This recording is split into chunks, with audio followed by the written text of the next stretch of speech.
به نام خدا، تخت خوابت رو مرتب کن. پارت 3. چندین بار در دوران حرفه‌ایم با حوادث متعددی مواجه شده بودم.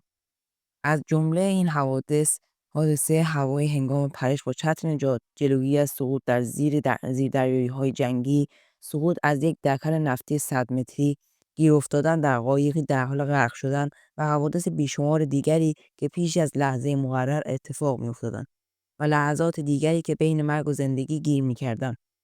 هر بار به طریقی تصمیم درست را می گرفتم و هر بار به خوبی از عهده غلبه بر شرایط برمی آمدم.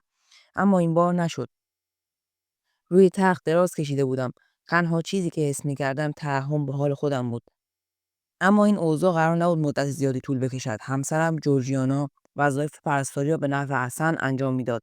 او زخم‌هایم را تمیز می‌کرد، پانسمان‌هایم را روزانه تعویض کرده و داروهایم را تزریق می‌کرد. اما از همه مهمتر او به من یادآوری کرد که چه کسی هستم. هرگز در مقابل هیچ چیز در زندگیم کم نیاورده بودم. او به من اطمینان داد که الان لازم نیست فوراً شروع کنم. حاضر نشد به من اجازه دهد که برای خودم احساس تأسف کنم. این همان عشق شدیدی بود که من به آن نیاز داشتم. همانطور که روزها می‌گذشت بهتر شدم. دوستانم به خانه‌ام می‌آمدند و پیوسته با من تماس می‌گرفتند و هر کاری که از دستشون برمی آمد انجام میدادند. رئیسم ژنرال اریک اولسون به گونه‌ای راه حلی برای این موضوع پیدا کرد که به نیروی دریایی برگردم تا یک ارزیابی پزشکی از توانایی من انجام شود تا به عنوان یک نیروی دریایی به کار خود ادامه دهم. حمایت او از من به میزان قابل توجهی شغلم را نجات داد. در طول زمان در گروه نیروی دریایی شکست‌های زیادی را تجربه کردم. در هر مورد یک نفر لطف می‌کرد تا به من کمک کند، کسی که به توانایی‌های من ایمان داشت، کسی که در من نقاطی می‌دید که از چشم دیگران پنهان مانده بود، کسی که از آبروی خود برای پیشبرد حرفه من مایه می‌گذاشت. من هرگز آن افراد را فراموش نکردم و می‌دانم که هر چیزی که در زندگیم به دست آوردم نتیجه لطف کسانی بوده است که به من کمک کردند تا در طول لحظات فلاکتبار زندگی مصون باشم. مثل قایق پارویی کوچکی که در دوره آموزشی نیروی دریایی داشتیم، بایستی جمعی از افراد خوب و بد در اطرافتان باشد تا شما را در زندگیتان به سوی مقصدتان هدایت کنند. شما نمی‌توانید در قایق به تنهایی پارو بزنید. بایستی کسی را پیدا کنید که زندگیتان را با او به اشتراک بگذارید. تا جایی که ممکن است دوستان زیادی داشته باشید و هرگز فراموش نکنید که موفقیت شما به دیگران بستگی دارد. در حالی که کفش‌های مشکی غواصی‌ام را زیر بغل راستم و ماسکم را زیر بغل چپم گذاشته بودم، به طرف ساحل دویدم. در حالی که بقیه برای رژه می‌رفتند، کفش‌هایم را روی شن‌های نرم گذاشتم و آنها را به هم تکیه دادم تا به شکل چادر در بیایند.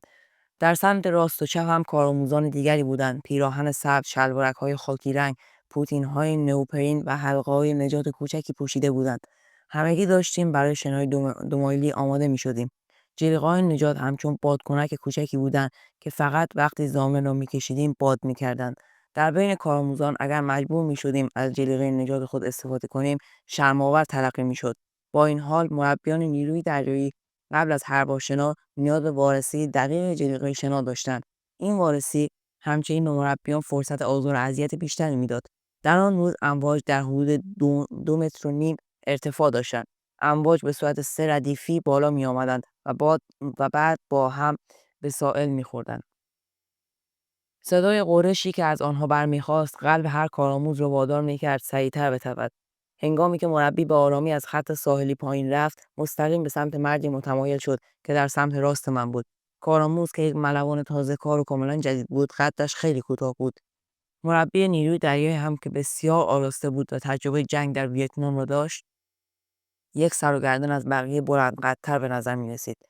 پس از وارسی جلیقه نجات کارآموزان، مربی از بلندای شانه چپ خود به سمت موج‌های خروشان نگاهی کرد و بعد به پایین خم شد و کفش‌های غواصی کارآموز را گرفت. در حالی که آنها را نزدیک صورت ملوان جوان تکان میداد، به آرامی گفت: آیا واقعا می‌خواهی یک شناگر ماهر باشی؟ ملوان راست ایستاد و با نگاهی مملو از حس مقاومت فریاد زد: بله مربی، من همین رو می‌خوام.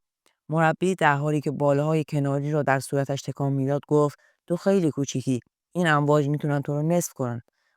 او مکسی کرد: و به طرف اقیانوس نگاهی انداخت. حتی از گوشه چشم دیدم که کارآموز داشت آرواره‌هایش را به هم می‌سایید و محکم گفت: من کنار نمی‌کشم. سپس مربی به سمت او خم شد و چیزی در گوشش زمزمه کرد. نمی‌توانستم کلمات را به خاطر صدای در هم کوبیدن امواج تشخیص دهم. پس از آن که همه کارآموزان وارسی شدند، همگی به آب زدیم و شنا را شروع کردیم.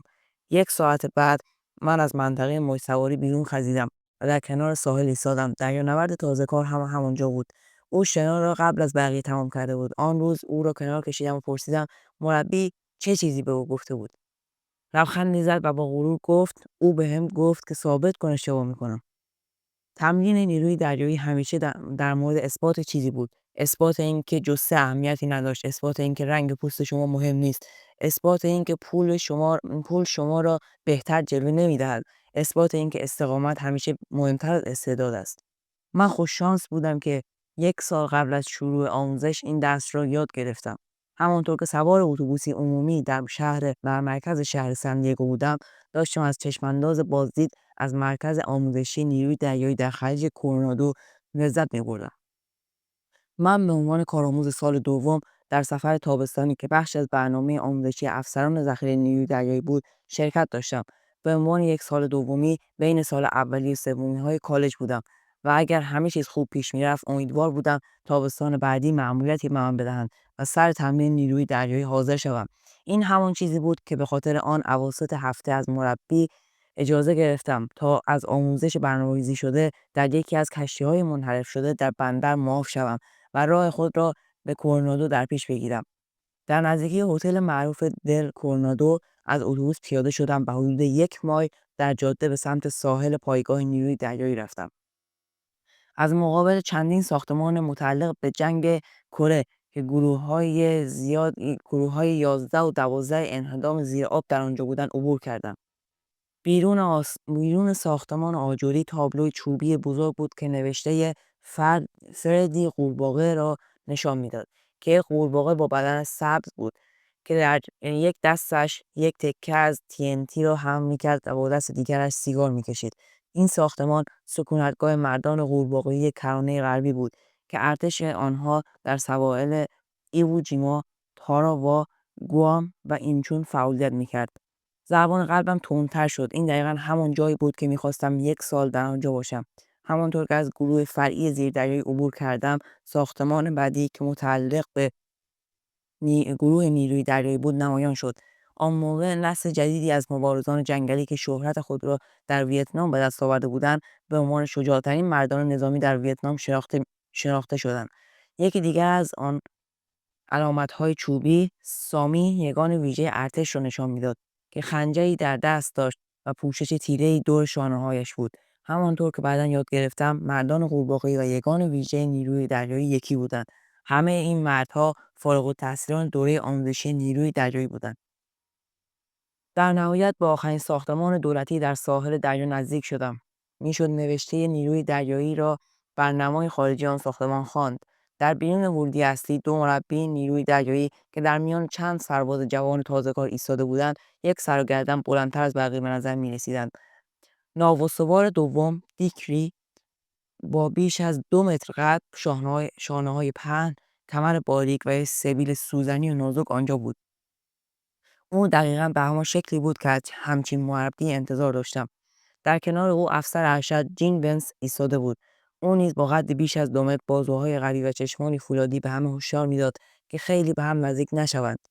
کارآموزان نیروی دریایی به داخل ساختمان راهنمایی شدند و با ترس و لرز آنها را دنبال کردم و جلوی میز جلویی ایستادم. داستان خود را به ملوان جوانی گفتم.